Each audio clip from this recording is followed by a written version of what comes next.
Burna Boy vient de faire un commentaire disant « Au fait, vous avez rejeté cette fille pour celle-là, finalement. » Celle-là, il parle bien de la Miss Afrique du Sud qui a gagné. La gagnante, c'est une femme blanche. Ouais, c'est une femme blanche qui a gagné Miss Afrique du Sud. Et Burna Boy voulait dire, c'est donc à cause de ça que vous faisiez tout ce bruit. Ok, vous avez rejeté une jeune fille, une jeune africaine, pour la remplacer avec une blanche. Ces derniers temps, j'entends beaucoup parler de l'Afrique du Sud. Et c'est dans une situation que je vais décrire comme étant particulièrement sale. C'est-à-dire la xénophobie des Noirs sud-africains envers d'autres Noirs. Je ne sais pas si vous avez entendu parler de l'affaire Miss Afrique du Sud. Je n'en avais personnellement pas entendu parler jusqu'à ce que, lors du live de dimanche, il y a un d'entre vous qui porte cette affaire à mon attention. Je vais donc me servir de cette affaire pour vous illustrer comment est-ce que les riches font pour ne jamais être inquiétés de la colère du peuple et forcément manipuler à souhait les populations. Bon, je vais commencer par rappeler l'affaire. Une candidate sur le point de gagner le concours Miss Afrique du Sud s'est vue être harcelée, extrêmement harcelée et impliquée dans une controverse concernant sa nationalité. Elle a donc décidé de se retirer de la compétition invoquant des raisons de sécurité personnelle et du bien-être pour elle-même et sa famille. Vous imaginez bien la violence du harcèlement. Cette décision a été prise par Chidinma Adesina, la concernée de l'affaire. Elle a annoncé tout ça sur Instagram, le jour après que les choses soient allées si loin qu'une enquête préliminaire du ministère sud-africain de l'Intérieur ait révélé que sa mère pourrait avoir commis une usurpation d'identité pour obtenir la citoyenneté sud-africaine. Chidinma Adesina, étudiante âgée de 23 ans, est née à Soweto, près de Johannesburg, et elle a grandi au Cap.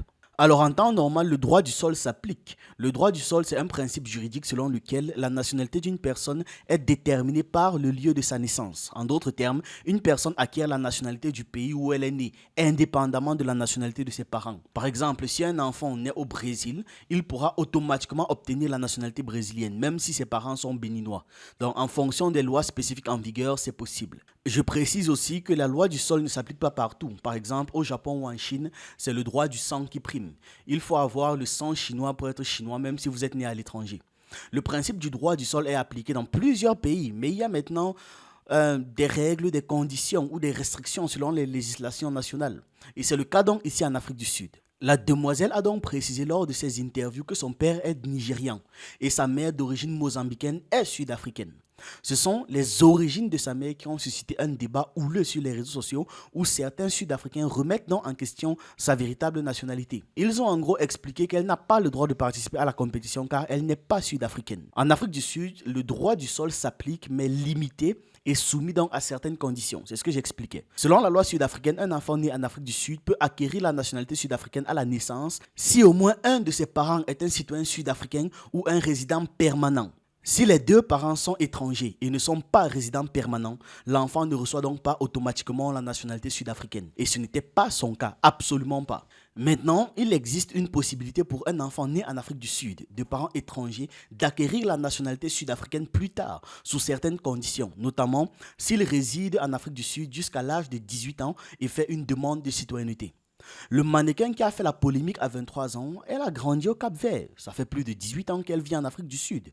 Elle n'a pas fait une demande de citoyenneté, justement parce qu'au moment de cette affaire, elle savait que sa mère était sud-africaine. Donc, automatiquement, elle prenait la nationalité. Et pire, ou mieux, je ne sais pas comment on va dire ça, ses parents résident. Ce sont des résidents permanents en Afrique du Sud. Donc, normalement, la loi du sol est censée s'appliquer. Face à la montée des critiques, les organisateurs de Miss Afrique du Sud ont demandé au ministère de l'Intérieur de mener une enquête. À votre avis, de qui venaient les critiques? Des Noirs sud-africains, des autochtones, qui ont pris l'habitude d'avoir une xénophobie mal placée et assumée. Ils traitent les autres Noirs d'Afrique d'envahisseurs. Ils les accusent de tout leur voler. Et donc, envisager qu'une jeune femme noire, qui n'a de parents sud-africains que sa mère et encore, on doute, parce que ce n'est pas le sang, mais simplement un papier, ça les horrifie. Ils ne veulent pas de ça. Et ils se disent, voilà encore une fois une étrangère qui va nous voler quelque chose. Et ils vont le déclarer sans aucun scrupule. De son côté, le ministère, suite à l'enquête, a déclaré mercredi de la semaine dernière donc que l'identité d'une jeune femme innocente sud-africaine aurait pu être usurpée par la mère de Chidinma Adesina. Comme par hasard, ça tombe à pic, net au moment donc pour pouvoir la donner en pâture. Pour pouvoir donner en pâture cette jeune demoiselle à la population qui ne cherche qu'un responsable. Toutefois, le ministère a quand même précisé que Mme Adesina n'aurait pas pu participer à cette activité illégale présumée parce qu'elle était nourrisson à l'époque. En vrai, cette précision, c'est juste pour se couvrir. Ils savent bien qu'ils viennent de faire exactement ce qu'ils voulaient, c'est-à-dire la faire sortir de la compétition. Vous vous rendez compte de la subtilité des mots? On ne dit pas qu'elle est coupable, mais présumée coupable. Ils ont sorti l'information mercredi, sachant que la finale allait se dérouler samedi. Même si après ils disent que oui, l'enquête a révélé que ce n'était pas le cas, c'est trop tard. Elle est déjà sortie de la compétition. Les gens ne veulent pas la vérité. Ils ne feront aucun effort pour la vérité, ni encore un quelconque effort de repentance. C'est impossible. Ils veulent qu'on leur dise ce qu'ils veulent entendre, point. Et ce qu'ils veulent entendre, c'est que cette étrangère ne peut pas être Miss Afrique du Sud. Pour essayer de donner un semblant de sérieux à ça, ils disent que non, d'autres enquêtes sont en cours, notamment pour déterminer les répercussions légales potentielles sur son statut de citoyenne. Madame Adesina a choisi de ne pas commenter cette conclusion. Dans son message sur Instagram, elle a simplement indiqué avoir pris la décision difficile de se retirer de la compétition tout en exprimant sa gratitude pour le soutien reçu et souhaitant bonne chance aux autres candidates. Elle a été fair-play en rajoutant que la gagnante du concours représenterait l'ensemble des Sud-Africains. Ah ça, je ne suis pas très d'accord avec, mais bon, si c'est ce qu'ils ont choisi. Selon le ministère de l'Intérieur, donc, que les organisateurs ont sollicité le 5 août 2024 pour une vérification de la citoyenneté de Chidima Adesina, le ministère de l'Intérieur, dans ses conclusions préliminaires, indique que, premier point, il y a des éléments suggérant que la fraude et le vol d'identité ont été commis par la personne enregistrée comme la mère de Chidima Adesina dans les archives du ministère de l'Intérieur. Deuxième point, Adesina n'a pas pris part aux actes illégaux présumés de sa mère, puisqu'elle n'était qu'un nourrisson au moment des faits en 2001. Ensuite, une mère sud-africaine dont l'identité a été usurpée lors de la fraude présumée par la mère d'Adesina subit aujourd'hui les conséquences de son incapacité à enregistrer sa fille. Le ministère a élargi l'enquête pour identifier et poursuivre tous les fonctionnaires impliqués dans ce stratagème frauduleux présumé, j'insiste encore sur le mot présumé, et sollicite des avis juridiques sur les conséquences possibles de cette fraude sur le statut de la citoyenneté d'Adesina. Et maintenant, ils ont conclu en disant qu'une fois l'enquête achevée, le ministère de l'Intérieur va prévoir de déposer donc plainte contre tous les parties impliquées dans cette affaire. Le ministère a également précisé qu'il continue de discuter avec toutes les parties concernées, y compris la mère d'Adesina. Cette affaire qui découle d'une fraude présumée commise il y a 23 ans, incite donc le ministère à adopter des moyens numériques pour les demandes et les procédures de vérification afin de mieux contrôler la fraude. Tout au long de cette procédure, le ministère, bien sûr, qui veut se dédouaner, a affirmé être guidé par la volonté de rétablir et de défendre l'état de droit, ainsi que le droit de toutes les parties impliquées. La mère et la famille de Chidima n'ont pas encore réagi aux dernières conclusions du ministère. Donc, si je dois dresser un tableau, Chidima Adesina a participé au concours Miss Afrique du Sud et une controverse a éclaté lorsque on a estimé qu'elle ne remplissait pas toutes les conditions requises. Et elle était déjà très avancée dans la compétition. La question de l'éligibilité de Chidima, originaire de Prineville, Soweto, a enflammé les réseaux sociaux après qu'elle ait été sélectionnée parmi les 16 finalistes. Certains internautes ont alors demandé qu'elle soit disqualifiée.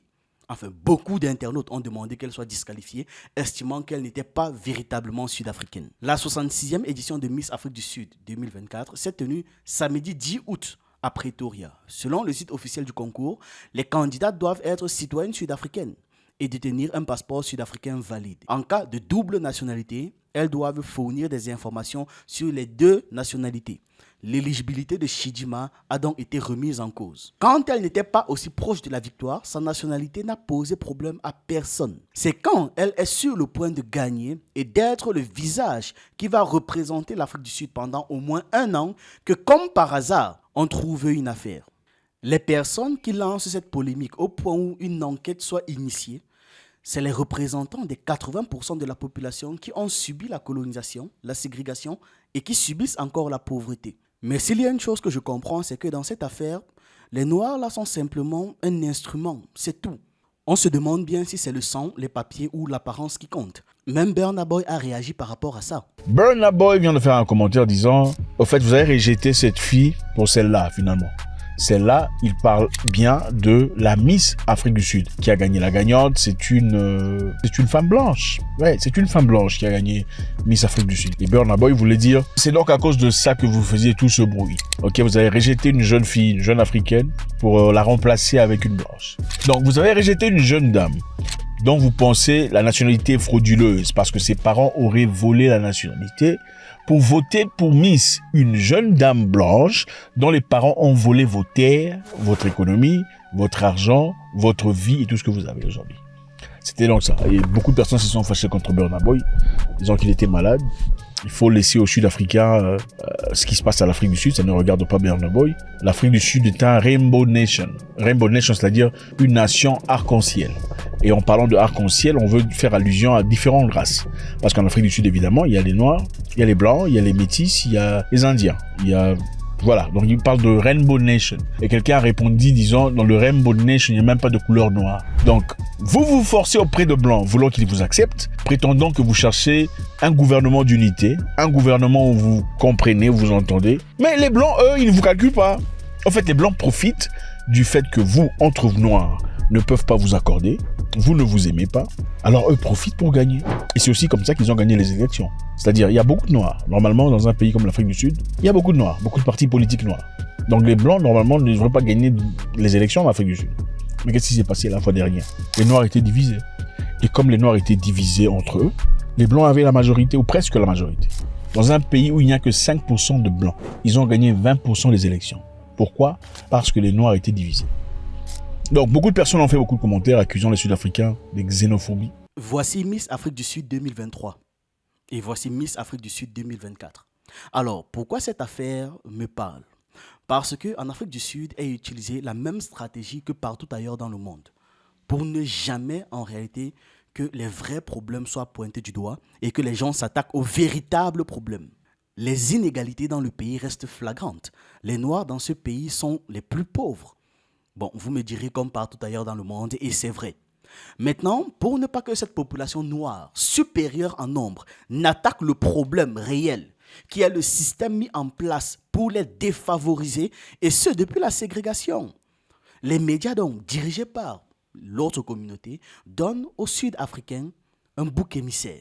Quoi de mieux? En plus, ça permet de viser d'une pierre deux coups tous les autres peuples du continent.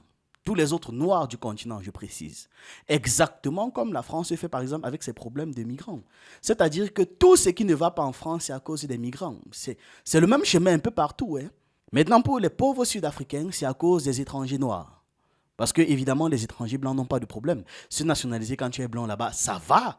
On t'accepte vite. On aime même quand tu découvres la culture sud-africaine. S'ils n'ont pas de boulot, c'est parce qu'il y a d'autres Africains qui prennent ces boulots. S'ils ne sont pas bien payés, c'est parce que les autres Africains prennent tout l'argent. Si eux, ils n'ont pas de boutique, c'est parce que les autres Africains viennent ouvrir les boutiques chez eux. C'est le même schéma absolument pour tous les problèmes économiques et sociaux.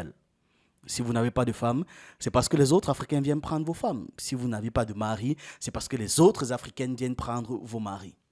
Je ne donne donc plus le nombre de fois où il y a eu des émeutes civiles pour détruire des commerces des autres Africains en Afrique du Sud.